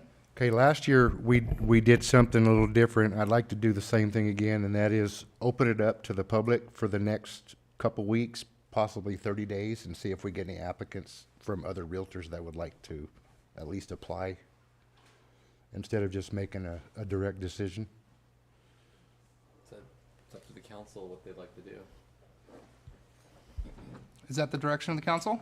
Yeah, I'd like to do that. For 2 weeks, 30 days? I think it keeps us transparent like we're trying to be. Yeah, let's try 14 days and we'll see. Okay, so we're going to open it up for application process for 14 days? Yeah? Is that what was done in the past? Yeah, that's what we did last year too. We opened it up. Yeah, Okay. I believe it was 2 weeks. All right, that's the direction. And then what do we want to do on items 1 through, let's see, which one was the one that we? So it'd be 2 and 4 are already taken care of. Okay, so what do we want to do on items 1 through 9 minus 2 and 4? I'll make a motion to approve the consent calendar with the changes. I'll second. Okay, it's been motioned and seconded. All in favor, say aye. Aye. All opposed? Motion passes. Consent calendar passes. We're going to move on to item number 6.1, ordinance presentation, discussion, and potential action items. Council discussion and potential action related to reassessing committees. Thank you. Mayor, tonight, staff has no recommendation. This is actually a future agenda item by Mayor Vosberg to discuss the city established committees. So I'll leave it up to you, Mayor, to have that. So I just put this item on here so that we could discuss whether or not we needed to make changes or whether or not we wanted to combine some committees. And so I just put this on there to open it up to council, which I will do right now. I like the one I'm on. We're actually meeting and doing stuff, talking about it anyway.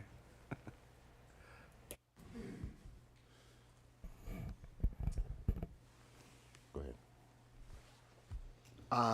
The one I'm on, I don't really think we ever met, so I'm kind of wondering, are these committees set like something that we have to do, or should we look at combining some? It's just, or it's so we just so have that way we more? represent for the council and the city. When they have certain questions, we're actually able to answer them at that time, when there's just 2 of us on the board.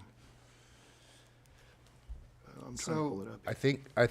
I think what he's wanting to do is possibly consolidate or switch 1 or 2 of the items on who's on what committee. That way we can get these committees actually get going. I was asked early this week if I would be willing to switch for the sales tax cannabis economic development with Councilman Schindler. And he's on the water committee, and I'm willing to do that if he's willing to go along. I am willing to do that, Council's but okay with it. But the reason I asked that is because there was no movement on my committee, so I thought, well, I'd like to get on a committee that there was. So if we can rearrange these where there's some movement on all the committees that are productive, then I'd rather go that route. Is this an item that we can actually combine with the sales tax, cannabis, economic development, and water? The council can choose whatever you'd like in terms of how to consolidate them. I know that just based on this, I know even Mayor Vosberg and I have talked a little bit about possibly, because we haven't seen any activity in any of the committees really since they've been established, that maybe prioritizing 2 of the committees or. Hey, wait a minute. No, we meet, and we had the airport committee, and we've been meeting on that too. Okay.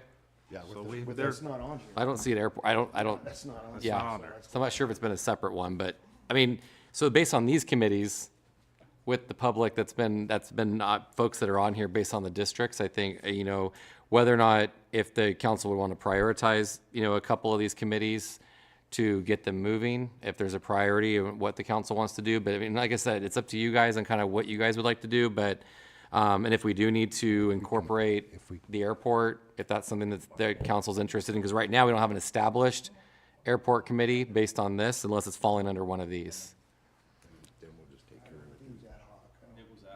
Okay.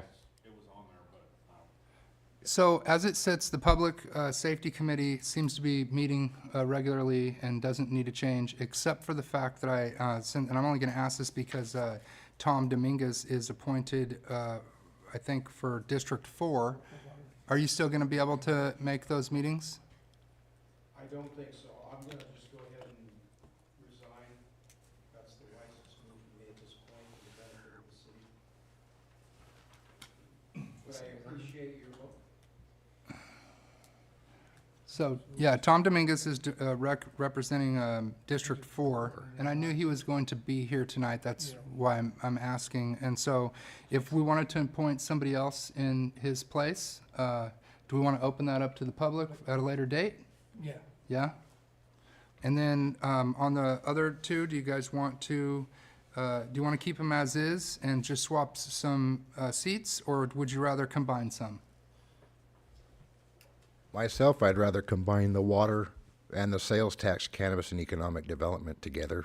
We have one for the airport, and then we have one for public city beautification, code enforcement, and animal control. So my recommendation is putting the water, the sales tax, cannabis, and economic development together, and So- get it in motion. So the only thing that I see that might cause an issue is that we may have to change it to a study session rather than an ad hoc committee, because I don't think more than 2 council people can be on that. But I don't think that would be a problem. We could host it as a study session, correct? And we could move those 2 committees together if that's something that council's interested in doing.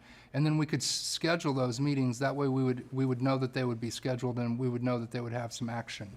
If that's what the council wants to do, we could do that. But if not, we could keep them separate. My only question is I'm sitting here, I'm looking at cannabis and thinking, what's the relevance anymore? Why do we need a specific committee for that? I'd be okay with removing the cannabis portion from it. The cannabis, we've pretty much given all of our permissions away to the city and the planning commission, so I don't see that's a real issue anymore. So if we wanted to move forward with the sales tax, economic development, and water, and have a study session on those, that way the whole council could attend if we wanted to, and then keep the public safety intact how it sits, and at the same time going out to look for a District 4 person for Tom's seat. Maybe we could do that. I think that seems reasonable. Is everyone okay with that? Oh, yeah. Would it be something that the chief could help assist with on that, maybe at the next meeting that we do have? Maybe talk about it there and then move forward with bringing on Yeah. another person? Because we might have a citizen that's already coming in that might be willing to come in anyways, because they've been at every single meeting, so they might want to just jump in the seat. I don't have a problem with that. So do we want to push this to a later date and give city staff time to work on this? They can work on combining and work on replacing Mr. Dominguez at the same time on the idea of city staff making those recommendations? Yeah, because I don't believe our meeting's it's not until, I believe, mid next month or towards the end of next month. That's when our next meeting will be. Okay, is that the direction of the council? Yes. Yeah. All right. So just to clarify, we'll combine the water, the sales tax, and economic development. We'll remove cannabis. Yes. Do you want to keep all of the community members, and we can reach out to them, make sure they're still interested, or? So for And those, now you'll have four, well, you have three community members, the second position on the sales tax and economic development. We don't have any additional applicants. So we have three community members, if we combine it, and then four council members, and then looks like a couple staff members. so I think if we change it to a study session, then it pretty much opens it up to all the council and the public to attend. So it'd just be like before a regular meeting, we could do it at like 5:30. I think 5:30 was the limit we had. So we set wanted to here for create, our this content. is just a. Yeah, those would So be it won't study necessarily be a sessions. committee, so we won't have community members as part of membership. It'll just be like a study session. Because then everyone would be able to attend. Okay. Yeah. Perfect. Is that okay? Yeah? All right, perfect. And we'll keep public safety the way it is because it seems to be working good.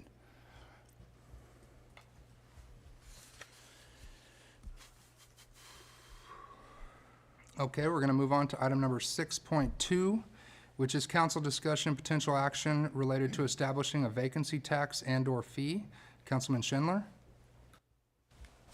Yeah, so I wanted to talk about this, about what maybe we could potentially do. Sean's description in the background fits it perfect. It's, fees and financial charges imposed on local governments, from a local government on property owners who leave commercial buildings vacant. Maybe try to encourage them to rent them. And helping with urban blight and tax revenue and so on and so forth. So really with this, we did provide a little background information on kind of and so if the council's interested, I mean, staff could work with the city attorney and kind of look at a process that, whether there's options on how we can establish a fee or a tax, and then what that process would be, because I think it actually takes an election to establish that tax. So that would be something maybe that would be combined with, when Measure J is brought back up before the voters, this might be something that may be added to the ballot as a way to maximize cost too. So if that's something the council's interested in, we can at least do some preliminary work on that. And then we can bring it back for further discussion, more detail. Yeah, sounds good. Okay, and can we also look into, I know the idea was tax or fee. I think there may be ways to do a fee with applying it to economic district rather than having to go to the voters for that situation. I think Avenel attempted to pass a vacancy tax, and it's really hard to get to the voters to have them understand exactly what it is. I mean, I think we need to move in that direction personally, because of the issues that we're having. But if we could do a fee, if you could look up all the options and then give it to us, would that be the will of the council? Yeah, Would you like both options though? please. Okay. All right. All right, we're going to move on to item number 6.3, Fresno COG One Voice Priorities. Sorry, I'm taking notes and bouncing back and forth.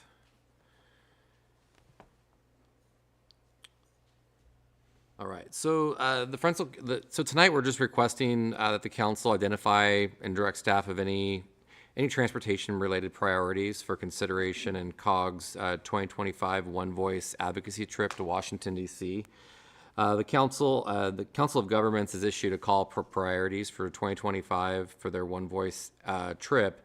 The trip focuses on advancing regional transportation projects and priorities through direct advocacy with federal representatives and agencies in Washington, D.C.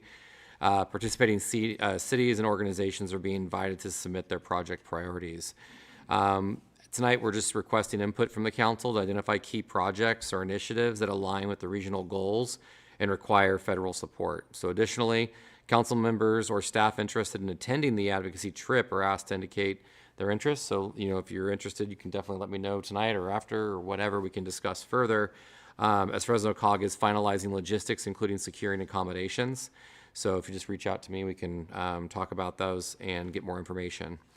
So since 2003, the COG's led an annual One Voice trip, bringing public-private delegation to Washington, D.C. to secure funding for policy reform. Delegates engage directly with congressional representatives and federal agencies to address the regulatory challenges and pursue federal discretionary grant opportunities for projects benefiting Fresno County communities. Staff has brainstormed some ideas for priorities with regional significance, and although the focus is transportation, there are other priorities that can be submitted as well. So I provide a little bit of a list in terms of, we kind of listed three priorities. One was federal funding for airports. assistance with improving housing affordability, and also increase ease of access to the IIJA federal infrastructure funds. Those are part of the big federal infrastructure bill that was passed a couple of years back. I also did request from COG a list of what priorities have been submitted already by other agencies within Fresno County. There was an ask from Fresno Yosemite International Airport for an air traffic control tower, terminal expansion project, airport expansion matching funds, transportation infrastructure projects. A request of at least $19 million for transportation projects, including covering environmental impact reports, field studies, preliminary design, and right-of-way acquisition, traffic and air quality improvements, high-speed rail projects, preserving high-speed rail funding, and then also RAISE grant support. I had to look that up because I wasn't familiar with the RAISE grant. But they're seeking congressional support for the Department of Transportation. The RAISE grant stands for Rebuilding America's Infrastructure with Sustainability and Equity Grant, which is a discretionary grant program administered by the Department of Transportation to further surface transportation projects to aim at create significant local or regional impact. So those are kind of the list. And then also there was an agent somewhere out of the county, I think out of Easton, requesting money for sidewalks, curb gutters, basically a complete streets project, similar to what we're doing on, we're working with Caltrans on Elm Avenue. So with that, that's kind of what they've seen so far. They do kind of narrow that scope once they once they get a list of all the priorities, and then I'd be looking to submit those over to COG on Tuesday. All right, what would council like to do? Well, we definitely need airport improvements so we can try to encourage business out there. And then you know all the roads that are bad in town because you're working on them. Yeah, it pretty much aligns with everything that we've been discussing there at the COG. So the more items that we get that are similar, it actually makes it easier for us to get access to getting those funds, grants, access to people that can get us to those, or get us to a place where we can actually get those. So as the current member on COG, what would you suggest? I suggest we go with the 3 items that he does have, because those definitely needs, and a major push on the airport. Okay. Definitely on this infrastructure for the airport, expansion, modification, all of it. Okay, is that the direction of the council? Perfect. You have direction? Perfect.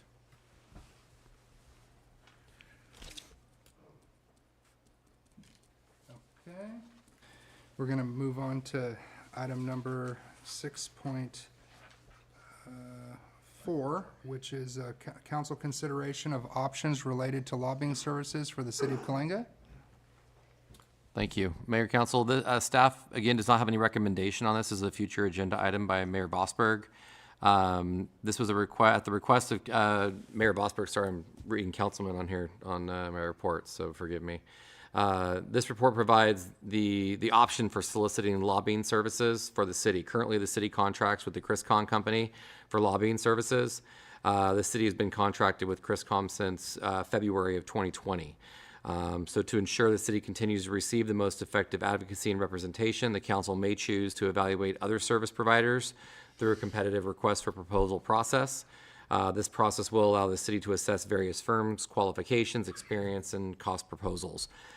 Just to kind of give some background, the cost of conducting the RFP process is expected to be minimal, as it can be absorbed within the existing budget and a relatively just staff time to process and interview and review. And the city currently pays the Criscom company $48,000 per year, and the cost allocation is between 7 accounts from water, sewer, gas, streets, and the general fund. So it's cost allocated across those accounts. So with that, it's a little bit of background information, but Mayor, I'll let you. So I brought this item up because, as Councilman Hedgehog said earlier, that change is sometimes good. And, you know, that not being said, we need change in this exact moment. But I actually really want to point out that I like the monthly snapshots that I get from John.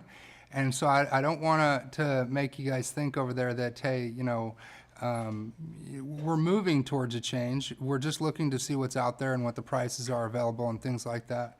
And if it's okay with council, I'd actually like to invite Chris Come up just to be able to speak on this item real quick, if that's okay. Give you guys the first go. Obviously, if we do put out an RFP, you will be able to apply as well.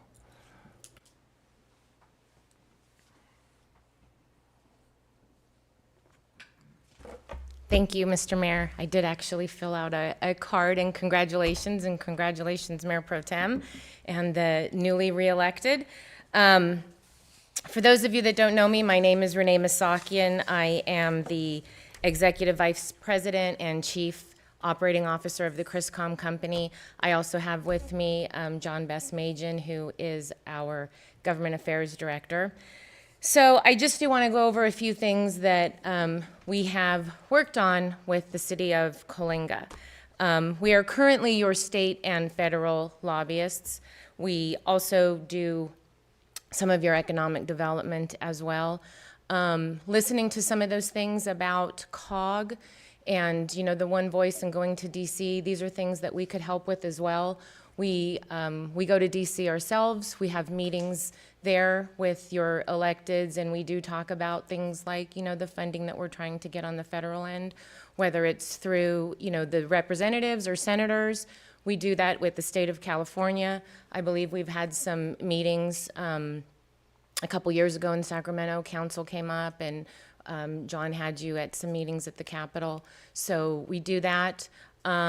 When the other gentlemen were here and you guys were talking about difficulties with the roads and a lot of the red tape, these are things that we could help with. You know, if there are items that you would like us to help advocate against for you, or even, you know, pro or con, we're happy to do that in Sacramento if you let us know. That's part of when we send over that Sacramento snapshot, so you can see what's going on.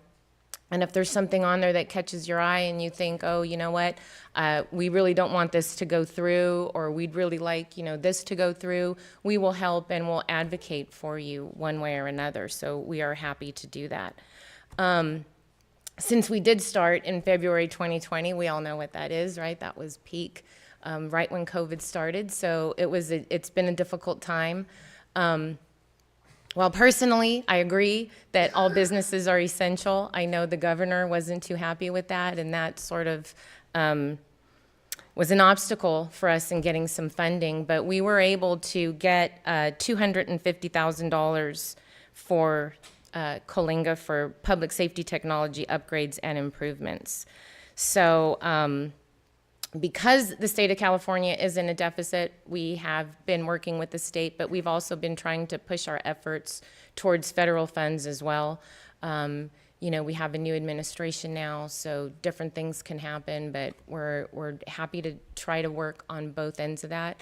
And again, those can be for budget requests, or they can just be for legislation, what you want us to work on with you. We are scheduled to go to Sacramento next week. We have a team, and I think we do have some budget items that we are requesting. I know airport is on there. We need more information on that, but we are looking into airport. So that is on there. We are just at the beginning of a 2-year cycle with the state. 25, 26. So we're hoping that we can continue on through that 2 years. Our Sacramento snapshot, I know you brought it up, and I think you guys have it on the website too. So it's, you know, extensive hours of research. And like I said, if there's anything that you guys need on that, want us to dig, you know, deeper, we're happy to do that.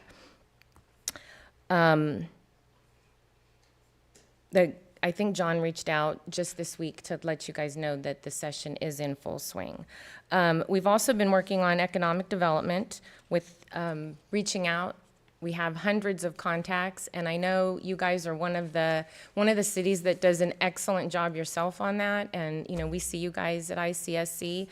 We recently, just this week, coincidentally, and I've emailed Sean. So if you would like to know more information, ask Sean, because it's not public information, but there are 2 national companies that have expressed interest They're both pretty exciting. I know my kids love one of them. Well, actually, they love both of them, one a little more than the other. But, you know, this is just part of, you know, you guys reaching out, us reaching out. We're talking to developers. We have, when we first came on, we talked about changing, you know, pictures online of what Coalinga looks like. When developers that really don't know, you know, you go to Las Vegas and some of these people, they know Fresno County, they might not know Coalinga. If they look up Coalinga, we want to make sure when they look up Coalinga, when they Google it, it's going to be shown in a positive light, and that the pictures are, you know, show the positive, beautiful community that we have, and that there's no pictures up there that show something in a negative light. So we've been, you know, on top of that as well. We've also been good community partners. We have helped with different events. We've, you know, done things with the Chamber, with the Man and Woman of the Year, with the Toy Drive. Even recently, Coalinga was featured in a magazine, and they asked us to do ad space, which we did. We took out ad space, so we're happy to do that. So I just wanted you guys to all know that, you know, we appreciate that. While our headquarters is in Los Angeles, we also have another headquarters locally in Corcoran, and we've expanded our team, and we have a couple local people. We've recently hired on a former chief of police in a local city who's working. He's a registered lobby with us now, as you know, John and I are. So he's going to be helping, and we're up here a lot, even though we live in LA. I'm actually from Fresno, from Fowler. But so we're up here a lot.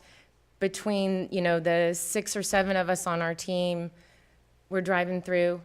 Council, if you don't have our business card and our cell phones, it's on our website. You have full unfettered access to us at all times if there's anything that we could do.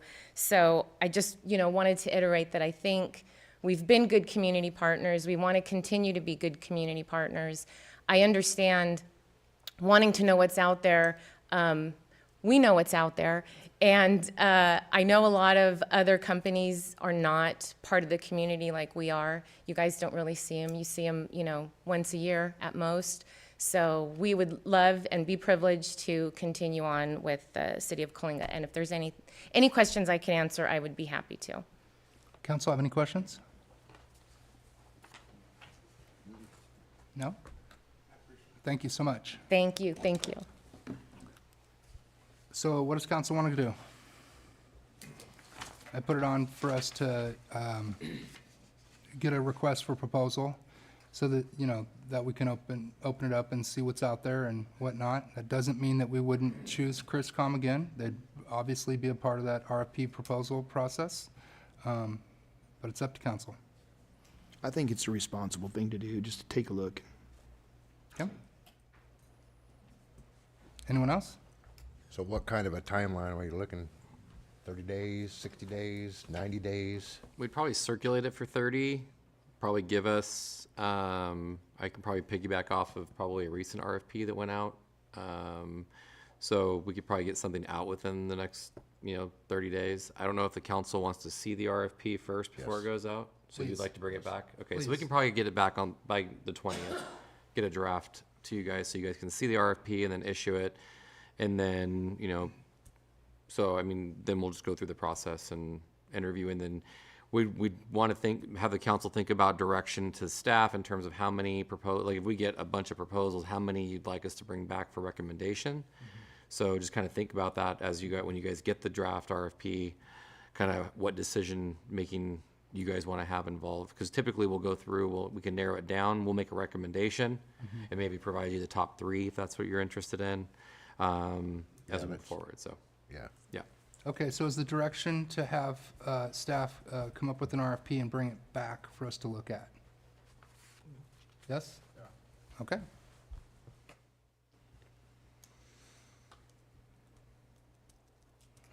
All right. Next one's the air show. The next one is item number 6.5, ICAS update and 2025 air show discussion. Thank you, Mayor. I just wanted to give council an update on the ICAS, which is the International Council of Air Shows. This is our 2nd year attending the air show conference, and so I attended that with Councilman Horn and Councilman Schindler. and very informative. I think it was the first time for you two. And as I kind of explained prior to going, it's very overwhelming when you get there, especially after, but it was a little sobering because we did kind of conduct somewhat of a large air show, which was nice, that prior that year. And so, what?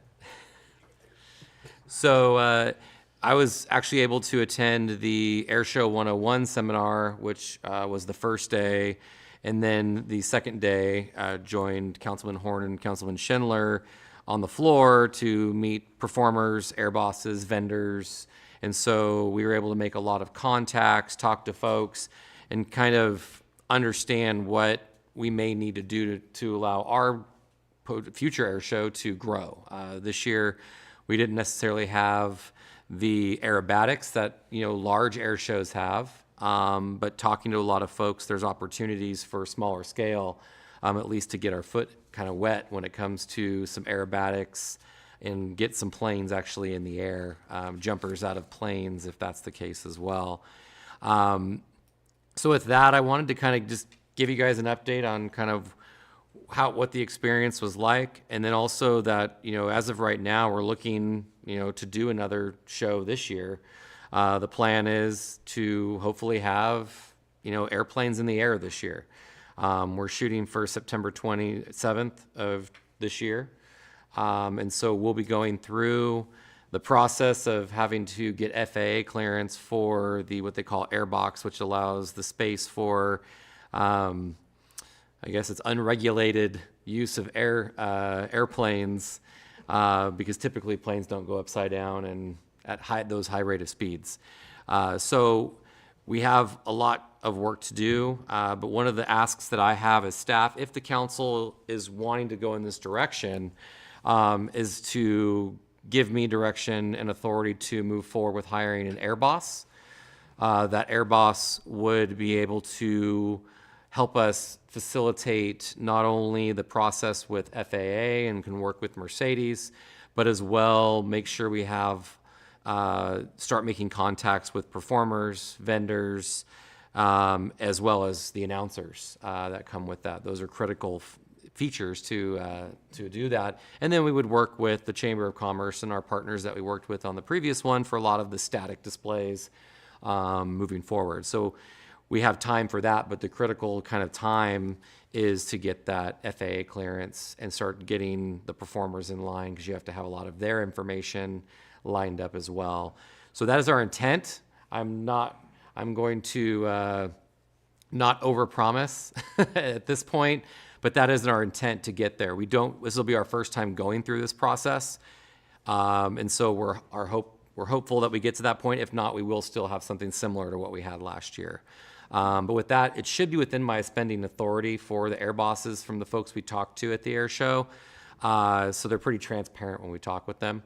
So with that, we just want direction if the council's willing to invest at least that initial step to start moving forward with that. And then I'll keep you updated as we move through the process. What would council like to do? I'd like to allow you to move forward with it. It covers the entire staff and cities, and all the citizens that are out there while they're watching the event, and the people that actually come in and actually perform. It covers them too. And it is required by FAA to have a licensed air boss in order to have an airbox and have the planes in the air. So Were you able to get one of the ones that's fairly local in the area? we have a list. I know that Councilman Schindler talked to folks, you talked to folks, and I have paperwork. So, and I think we're going to still reconvene, and kind of debrief from that event as well. So we'll definitely look at the list that we have. I think we probably have at least 5 that we spoke to. So we can reach out to them and get some costs and see who's interested. A lot of them were interested. And so I think hopefully we'll be successful in finding someone that would be willing to help. Councilman Schindler? Yeah, I'd like to add, it was overwhelming. There was a lot going on there, but one thing that I liked was they were all happy to see us, welcoming. They were excited that, hey, you're going to start an air show rather than stop one. It seemed like this is a good direction, I think. Yeah. And can I ask a question? Do we have a current ad hoc committee for the airport? We had. Do we still have that? That may be something that was established prior to my arrival. We'll have to. It was, But because I was going based on what we have on the books, but if there's an ad hoc, then we can. it was the old city manager, me and Roger. Well, because I would suggest that we move forward with the committee members with you at the same time to make sure that everyone's all on the same page with how this works, if that's okay with the council. Yeah, I'll coordinate. We can coordinate with you guys. I think so. I think the last one was a huge success, and the community appreciated it. There was a lot of people that went out and had a good time. So is that the will of the council to go ahead and have City Manager Brewer work with the air committee and move forward with the funding of an air boss? Yes. Got it. Perfect.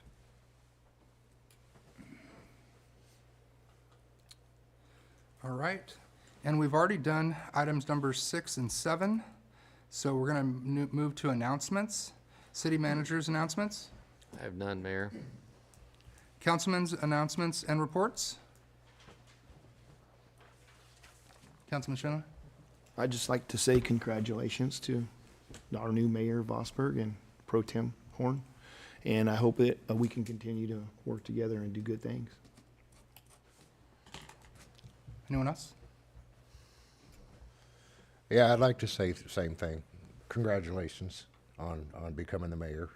You've come a long ways in the last 2 years compared to what it was the last 6 years prior to that. So you're doing good. We're all on the same page. We've actually got a lot of cities that are reaching out to us and asking how we're actually doing it, because we're getting along. We're for the most part, we're on the same page about things, and we actually discuss it. It's hard. It'd be nice if the Brown Act didn't exist, so we could actually talk to all of each other at the same time, or at least bounce from one to the other, but it's not. So a lot of the information, it's given through city manager, or we get an email or something, and we can't answer it. So we have to be careful on a lot of that stuff. But other than that, though, congratulations, and I intend on working my butt off with you. Excellent. Appreciate that. I'd like to congratulate everybody here for just making the table a lot stronger. With everybody's experience, with your experience, now we all could relate to that a little bit. I'm very proud of what we do when we go to these conventions. Just as the lady was saying that, we are looked at. We are looked at. We go in there and they can't believe that we have a structure of a table like this at all. A lot of the other councils are, not united like we are. We could sit down, we could have a meal together, and we can have laughs and get back to work. And that's what we're about. I'm very happy with the table as it settles. I believe in change. I believe if somebody could bring something a little bit more to the table, let's do it. As a coach, me being as a coach for young kids, that's what I look for. If you could bring something else to my team, let's do it. Let's go see if it works. And I'm glad we are in the way we are, and we're going to work harder. And I told myself that I'm going to work even higher to get this town, back on the map. And like I said, in Fresno County, they don't like me because I express my feelings to them. I tell them that we are the stepchild of this, side of the valley, and we need money, and we don't get it. And hopefully in the future, as Councilman Escobar had mentioned, we could get a court back over here. We had it before with less money, less people. I think we could do it back, and we're gonna push forward, and hopefully these 4 years and whatever we have in time here on our table is gonna work out. And I'm very, very confident that we are. And congratulations again, you guys. Anyone else? Congratulations. And like Manny said, it's great working with all you guys. Everybody in the city is great to work with, ladies included. Appreciate it. Now, if we can only get all of our council to show up to all the meetings. Within reason. All right, moving on to mayor's announcements. I just want to congratulate everyone that was elected, re-elected, Councilman Ramirez, Pro Tem Horn, and Mr. Schindler. First time of not having to take over somebody else's seat, so that's great. So you've got your time. And I'm looking forward to working with everyone, and I appreciate the trust in this. And I will absolutely be leaning on Mayor Pro Tem Horn and the things that he has created with COG to continue those processes, and with the other things that he's done at the same time with the other committees, to make sure that we continue on to that path. That way the work that we've done will continue, and then it won't drop and have to start over again. And so I would just want to say thank you from the bottom of my heart from everybody. Thank you for the public that came here tonight. And with that being said, we're going to move on to future agenda items. Do we have any future agenda items? I don't have any. No? Okay, seeing none. We're going to move to closed session, city manager's performance evaluation, government code 54957B. And I don't think we'll have anything to report out. Mission adjourned.